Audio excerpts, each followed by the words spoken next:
What's up everyone, welcome back to the channel. If you are a returning member or a new member here, my name is Joshua Drake and this is my channel, Epictastic Joshua, if you're a returning member and a new member. This is going to be my thoughts on Ballerina. Yes, I'm calling it simply Ballerina because putting the extra on there, that's just doing a little too much.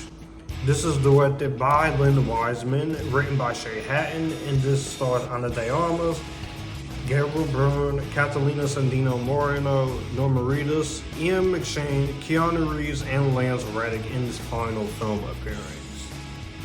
This is a side mission between Chapter 3 and Chapter 4. Trained in the assassin's traditions of the Ruska Roma, Eva Macarro takes on an army of killers as she seeks revenge against those who killed her father.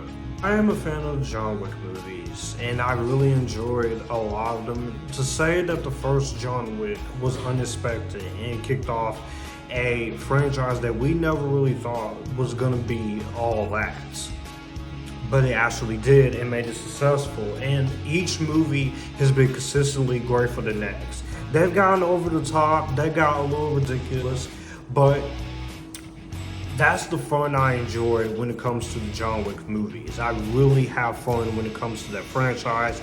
I think it's one of the better action franchises we have now. So I was interested to see what they would do with this movie as a spin-off and as a side story between the third movie and the fourth movie. You have director Len Wiseman, which a lot of people don't like him as a director, but I personally do. I love his underworld films, the first two. Live Free or Die Hard is my second favorite of his, and Total Recall was just okay.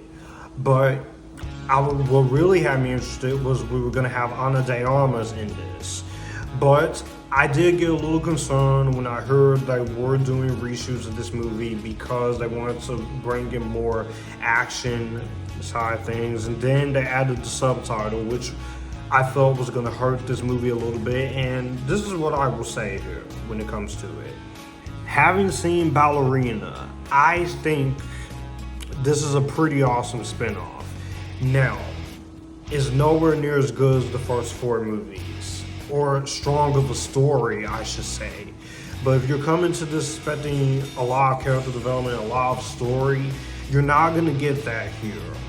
But if you're coming for the action and see Ana de Armas kick some ass, then this is the movie for you.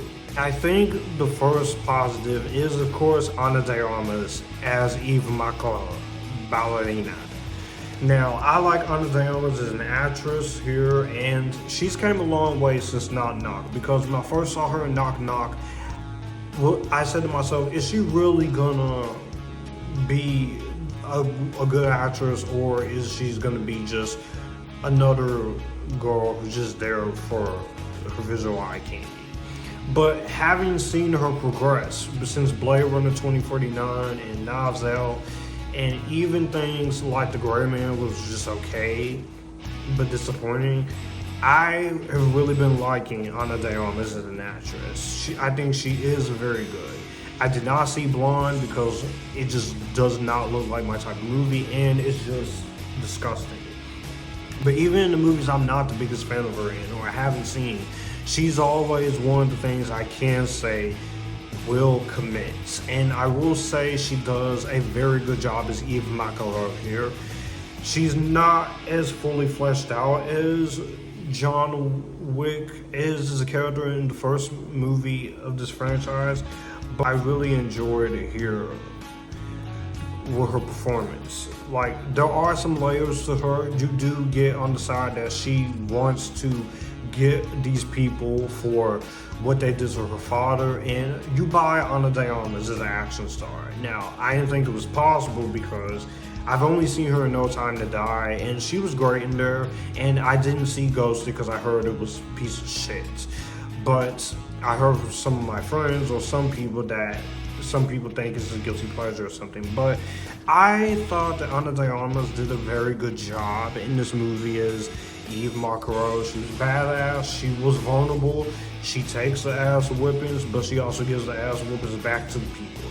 She's kicking people in the balls, she's kicking people She's shooting people, like, it's just a lot crazy with the action, and she sells it. Also, it helps that Ana de Armas is insanely gorgeous, so that's a no-brainer. So that is one beautiful woman, one Cuban woman. The rest of the cast here, while they're not as most freshly developed as some other characters like Catalina Sandina Moreno or Norman Reedus or Sharon Duncan Brewster, I will say I think they all do their pretty strong jobs in their parts here. I also really enjoy Norman Reedus here, which he's in the movie and he's awesome here, so I very much like him. He's not in this movie as very much as you was hoping he would be in there, but I think he does a very strong job when he is in this movie. So I think that's actually a really strong awesomeness. So it's very cool to see him there. Gabriel Byrne is good as the villain, but I do have some issues when it comes to him. I also really enjoy Angelica Houston here. Lance Reddick, this is his final appearance as Sharon, and posthumously, this is his final on-screen appearance, which sucks because I did like the man as an actor. But of course, you come into this for my boy Keanu Reeves. Like I said, this man might not be the greatest actor of all time, and for story reasons, it is a little confusing as to what he's doing here. In the beginning, it does make sense why he's here, but when you see him again later on, it's like, okay, I'm not sure how that fits into it, but alright, I'll accept it here when it comes to it. So, I definitely did like a lot of his moments here, and he may not be the greatest actor ever, but whenever I see him, I'm just happy to see Keanu Reeves. He's a charismatic guy. The action for what you're getting here is very entertaining, is very John Wick-esque, very neon-esque, colorful, bright, it's brutal. You're definitely getting your action what you come here for. You can definitely tell where the reshoots are when it comes to this film, because this did go through some reshoots, but it doesn't fully feel a way that it's a complete overhaul. It's not like Justice League, Joss Whedon version back reshoots or anything like that. It's just a few additional action set pieces that are reshot here. The way Stahelski came in and helped with the action, but I can still tell which moments are Len Wiseman here when it comes to it.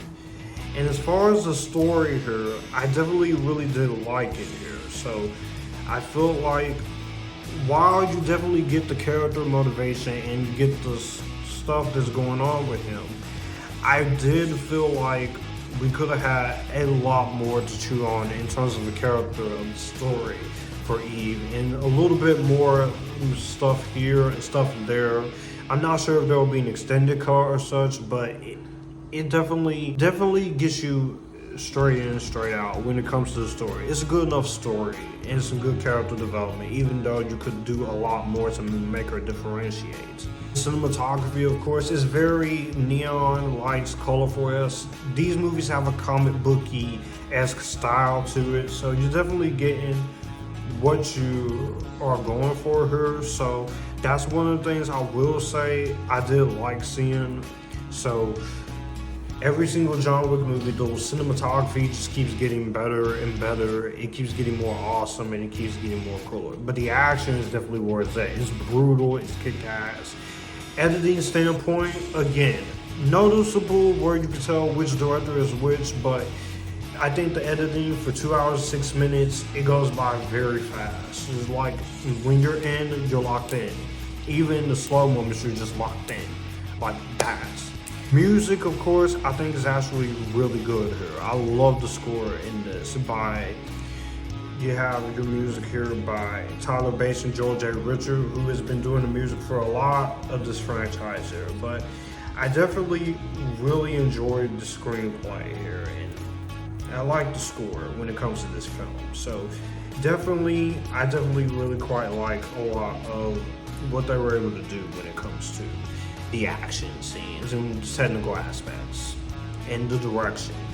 Len Wiseman, he does a good job directing, but you can definitely tell where Stahelski is. In terms of my issues here, like I said, you get to see some characters here like Norma Reedus and such, but they don't get to do a whole lot as you expect them to do, which, like I said, they contribute to the movie, but I feel like they could have done a lot more than just contribute to the film, because they are awesome, the characters are good, but it feels like probably an extra couple of minutes where we could have had a lot more of that. When it comes to the villain, while I like Gabriel Byrne as an actor, he's an accomplished Irish actor, he definitely feels like a little bit of an afterthought here. So I definitely kind of feel like we needed more screen time for him, and he really should have did a lot more when it comes to it. And I will say, the movie definitely does leave you wanting to see if there's going to be a sequel or not, so I will definitely say that's another crippling flaw. While you do get a complete story, it feels like we just are now getting the backbone and such. And also, characters like Ian McShane and Lance Reddick, they're not in this movie as much as you think it is, so if you're expecting them to be full on board with them, yeah, they're not here in this as much as you think. Also, there's just a few moments where some of the pacing is a little draggy. That's also another issue I feel like could have been a little fixed, is some slow pacing. But in the end, I greatly enjoyed watching Ballerina. I thought this was a nice addition to the John Wick franchise. A lot of people saying this movie's not doing well. For $55-point-something million, that's a pretty decent sized hit. But I would encourage all of you to go see Ballerina. It's kick-ass. I really enjoyed it. Ana de Armas makes for a good lead. I thought this had a lot more reasons to be better than it was. Go tell your friends about it. Of course, it's not going to be $1 billion here, and this may not appeal to everyone with the title, of course, but if you're interested about it, if you love the John Wick series, give it a watch. I'm going to go ahead and give it a better than Vampire Diaries. So in the comment section down below, what did you guys think of Ballerina? Did you like it? Did you not like it? Or are you somewhere right in the middle? And if you are a new subscriber or a return subscriber, be sure to like, share, and comment on this video. Also, be sure to hit the subscribe button and notification bell so you won't get notified when more videos are coming. Also, if you'd like to send money to my Cash App Chime, those are down there as well as my Amazon wish list. If you would like to do those.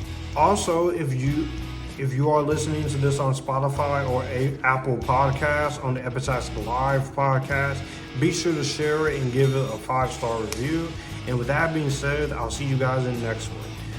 As always, stay Epictastic, join the Epictasticness, and you guys keep it cool.